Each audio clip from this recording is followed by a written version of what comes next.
you now? What's different in me?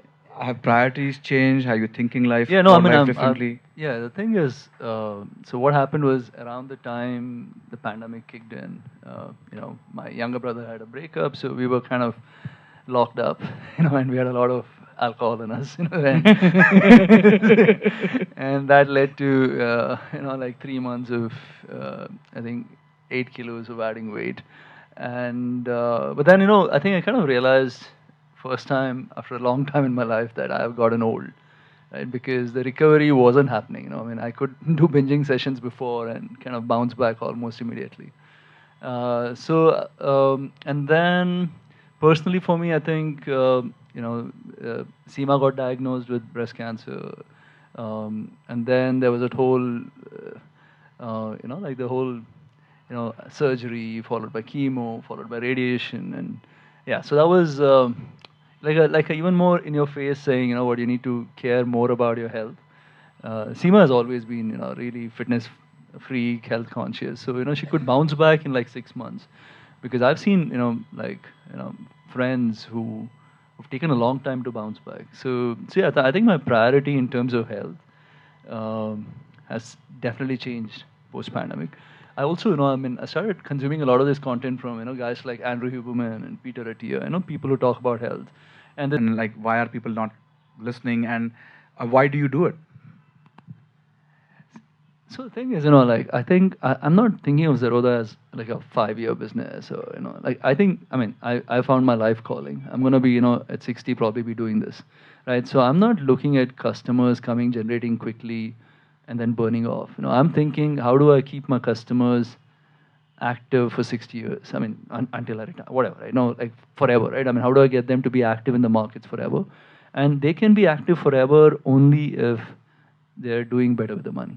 I mean, otherwise, you're going to come, you're going to do some stupidity, you're going to disappear. I mean, like the biggest reason for, the very shallow market participation in this country, while we have 9 crore demat, but if you actually go pick up how many people are actually actively traded last year, it might be 1 crore. I mean, what's the point of having 9 crore demats if only 1 crore people are actively trading? I mean, that 9 crore number is just, it's of no use, right? So one I think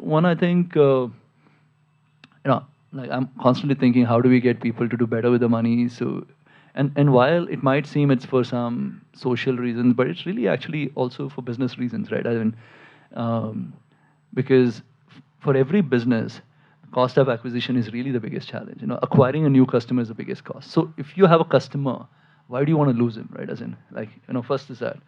And two is, if you have a customer who's active, he's going to introduce a lot more customers to you. The only way people start trading, investing in the market is because of, peer. I mean, no one randomly sees someone, like an actor dancing around trees and say, what, dude, I'll open a trading account. So, I mean, even if someone opens a trading account, he's not going to put money in trade, So, so it's very important that, those customers remain active because then they're going to propagate, they're going to, kind of, the word of mouth is going to really kick in. But if you stop trading, who's going to talk about markets? That able to, to kind of leverage, on a larger scale. So, so I mean, I think one of the problems I've had in the last 2-3 years of our growth has been that a lot of people have come to the market have come with the wrong expectations, which is, it's somehow easy to make money in the markets. The problem is, when someone comes with the wrong expectation, they get disappointed, and then they curse the markets itself, right? Because the markets are not right. I mean, markets are not wrong. It's just that you came with the wrong expectations. So that's why now that I have a voice and people kind of give some credibility to the voice because of the success of the business, I think it's my obligation to kind of go out and talk about this. And I think it's like as I've as the money has happened, I've realized that once you have the money, whatever money can buy, you can get it easily, and what money can't buy is really, I think it's really, really hard to get. So I don't think incrementally anything has changed, in my life over the last 3-4 years. I mean, it did change for a while, but then it kind of hit a plateau at some point. Like I think that plateau was like 4 or 5 years back. Where in terms of incrementally. Can I ask you a question? What is that amount of money where that thing happens? So there is, I don't know if you know this, like there was this very interesting study in the US saying what is the optimal amount of wealth to have to lead a peaceful life. Because, if you have too much money, you have just too many options. It's like going to a restaurant with an unlimited menu. Like, if you have, and you have an option to eat everything, right? I mean, you're just confused. It's horrible.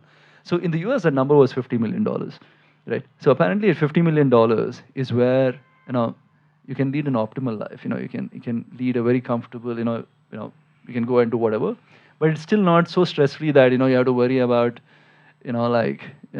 what government's going to do to you types. So it's I think I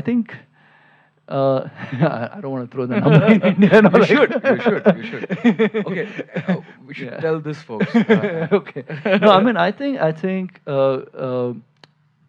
accounting for purchasing power parity of sorts. I think that number is probably like between $10 to $15 million in India. I think incrementally there is nothing much to do post that.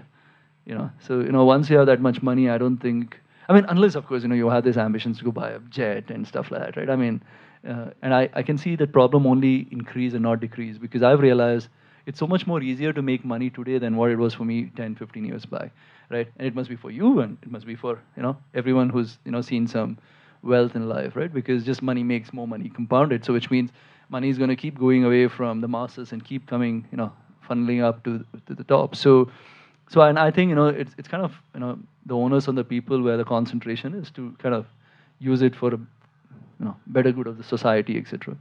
So and that's how Rain Matter happened. I mean, Rain Matter partnering all non-profits who are kind of working in the field of climate change, creation of livelihoods. A lot of things today, might not seem climate change, but they're all intersecting with each other. So like one of the things I kind of really like as an idea today is to be able to create there are 60,000 clusters of villages in India, each cluster having 30 villages. Can we make each of these clusters like self-sustainable of sorts? Because the problem with each cluster is, like, if you've gone to a village today, what you'll realize is everyone in a village is really consuming products from the cities, right? So what it means is whatever little money that's getting generated in the village is kind of going away from the village, right? And so the question is, how do you make it sustainable so the money kind of remains there? Because the wealth remains there, then only the cluster or the village will do well. So I mean, we've been thinking about these are really large problems, right? I mean, I don't think, I'm not saying that we're gonna solve for any of this, but just attempting to kind of take on this problem is very exciting. I think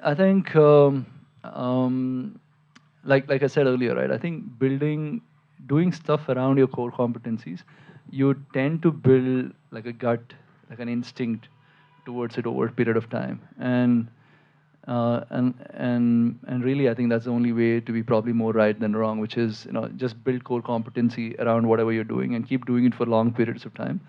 Eventually, if you love what you do and you're building core competencies, your instincts tend to be more right than wrong. And if I look at even the Zerodha's journey, a lot of things that we did with this whole, like made a plan and said, what, let's do a survey and let's figure this shit out like that. I mean, hardly ever worked. Most things that have worked for the business are these instinctive ones. Right? I was sitting together and said, dude, do we go zero brokerage? Yeah, let's go. So I mean, so. I mean, and I kind of look back in time and I realized that the reason a lot of these things work